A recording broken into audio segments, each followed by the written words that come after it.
जी लिया। जब दिल से खौफ और डर निकल जाता है ना, तो फिर तमाम चीजें जो हैं वो दूसरे के लिए आसान हो जाती हैं और हमारे लिए मुश्किल हो जाती है।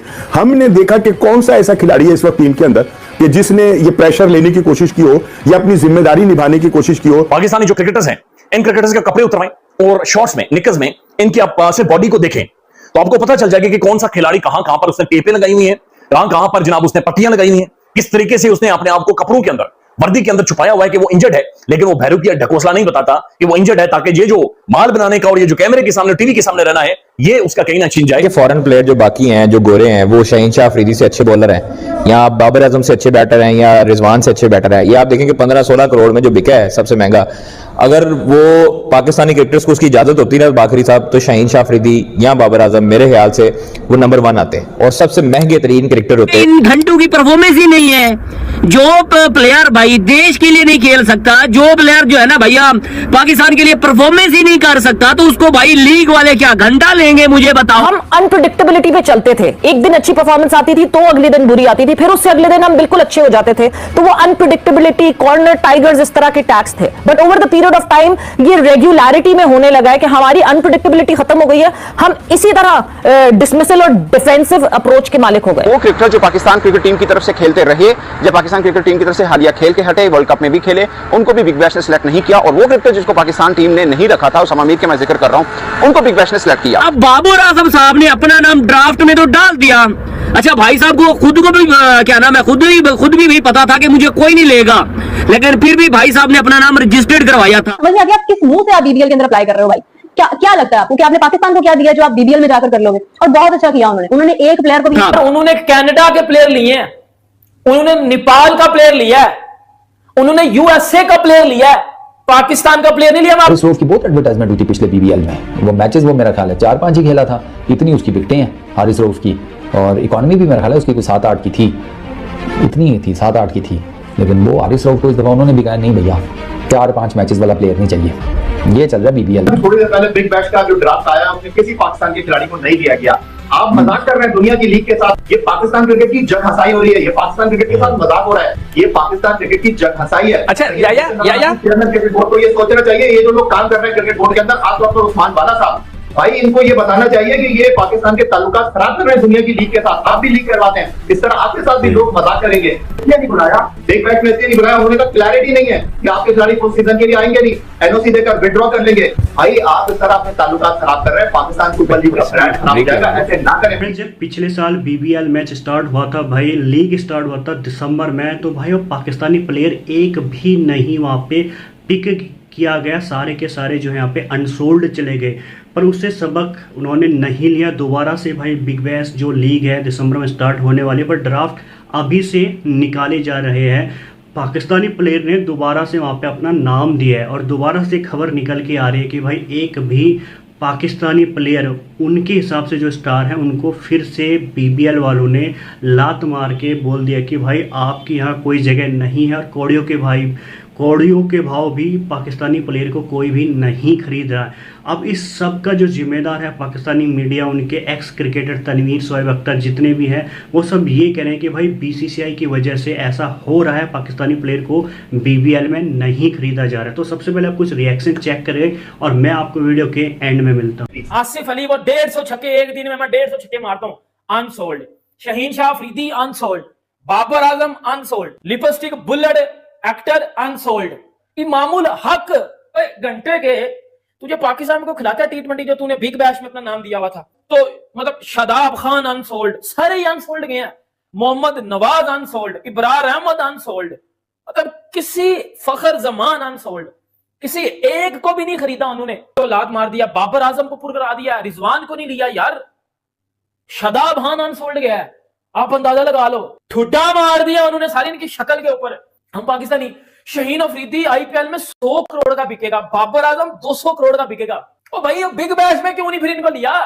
वहां तो सेम कंडीशन है, वहां तो पेस को भाई हेल्प मिलेगी। आपके पास तो पेस, पाकिस्तान के पास तो फास्ट बॉलिंग की फैक्ट्रीज है। ओ भाई शाहीन अफरीदी, नसीम शाह, ये आपके क्यों अनसोल्ड गए हैं? बाबर आजम तो आपका किंग है, वो क्यों अनसोल्ड जाता है? किसी भी मतलब बाबर आजम को शर्म आ जानी चाहिए, यकीन कर ले। बाबर आजम और मोहम्मद रिजवान, ये इनको शर्म आ जानी चाहिए, अपने नाम नहीं बेचने चाहिए। ये अपने नाम बेचकर अपनी बेइज्जती करवाते हैं। अरे इनको कोई खरीदता नहीं है। बात करें सर पाकिस्तानी मीडिया क्या कह रहा है इस मैच को लेकर, तो पहला आप रिएक्शन वीडियो वॉच कीजिए। पाकिस्तान की तरफ से पहला राउंड जो है इंटरनेशनल प्लेयर्स का, ओवरसीज प्लेयर्स का, उसमें जो 4 पाकिस्तानी नाम है वो चारों बहुत बड़े हैं और एक नाम आपको सबसे ज़्यादा हैरान कर देगा, वो मैं लास्ट पर लेता हूँ। शाहीन शाह अफरीदी, हारिस रऊफ, शादाब खान, मोहम्मद रिजवान भाई ने भी अपने आप को ड्राफ्ट्स के लिए अवेलेबल कर दिया है। एक मज़ेदार आपको बात बताता हूँ कि ये चारों प्लेयर्स, ये चारों अगर मजीद अगली खेप में, मैंने आपको बताया ये फर्स्ट राउंड में ओवरसीज प्लेयर्स जिन्होंने अपने आप को नॉमिनेट किया उसमें ये 4 हैं पाकिस्तान के। अगले राउंड्स में क्या बनता है वो जैसे जैसे नाम आएंगे मैं आपको बताऊंगा। नवंबर से लेकर, इस साल के नवंबर से लेकर फरवरी तक पाकिस्तान का एफटीपी के अंदर कुछ खास है नहीं आईसीसी के इवेंट्स को लेकर। तो ये एक ऐसी विंडो है जो पाकिस्तान के लिए ना खुली हुई है, पाकिस्तान के प्लेयर्स के लिए। और इसी विंडो को मद्देनजर रखते हुए पाकिस्तान के इन चारों प्लेयर्स ने बीबीएल की जो मैनेजमेंट है या अपने आप को जब ड्राफ्ट्स के लिए नॉमिनेट किया तो वहां पर दे हैव ऑलरेडी मेंशन्ड कि हम फुल सीजन के लिए अवेलेबल होंगे प्लस फाइनल्स के लिए भी अवेलेबल होंगे। ये वो इंटरेस्टिंग फैक्टर है कि जो इस दफा पाकिस्तान के प्लेयर्स को लेकर मे भी चीजें चेंज कर दे। क्योंकि पिछले साल पता क्या हुआ था, पिछले साल ये हुआ था कि पाकिस्तान के जितने भी प्लेयर्स थे ना, इंक्लूडिंग हारिस रऊफ जो कि ऑस्ट्रेलिया में हॉट केक की तरह बिकता है बीबीएल में, उसका प्रॉब्लम ये था कि ये फुल सीजन के लिए अवेलेबल नहीं थे। बीबीएल वाले देखते हैं कि फुल सीजन के लिए प्लेयर अवेलेबल हो, स्पेशली ओवरसीज प्लेयर। तो ये चूंकि अवेलेबल नहीं थी तो पिछले साल सिर्फ एक लड़का हमारा सिलेक्ट हुआ था बीबीएल में, उसामा मीर, उसके अलावा कोई नहीं सिलेक्ट हुआ। इस साल बताया जा रहा है कि चांसेस हैं कि पाकिस्तान के प्लेयर सिलेक्ट होंगे। शाहीन और रिजवान ये दोनों फर्स्ट टाइम खेलेंगे। रिजवान वुड बी दी, मतलब आपको पता है कि हमारे यहाँ तो ठीक है रिजवान भाई से रिलेटेड बादशाह तो हो रही है, लेकिन ऑस्ट्रेलिया से खबरें ये आ रही हैं कि फ्रेंचाइजीज इंटरेस्टेड हैं मोहम्मद रिजवान में। और द 100 वालों ने नहीं पिक किया था बिग बैश में। क्या शाहीन शाह अफरीदी और मोहम्मद रिजवान पिक होंगे? शाहीन शाह अफरीदी ने तो, अब आपको थोड़ा सी बिहाइंड द सीन्स बता देता हूं क्या चलता है। जब आप अपना नाम रजिस्टर करते हैं ना किसी लीग में, तो आपको यह भी बताना होता है कि आप कितने मैचों के लिए अवेलेबल हैं। शाहीन शाह अफरीदी ने अपना नाम पूरी लीग के लिए अपनी अवेलेबिलिटी दी है। बिग बैश शुरू कब होती है? दिसंबर में। खत्म कब होती है? जनवरी में। पाकिस्तान टीम की फिलहाल दिसंबर में कोई क्रिकेट नहीं है, जनवरी में आपने खेलना है। तो शाहीन शाह अफरीदी ने शायद थोड़ी सी जल्दी कर दी है अपना नाम फुल अवेलेबिलिटी शो करके।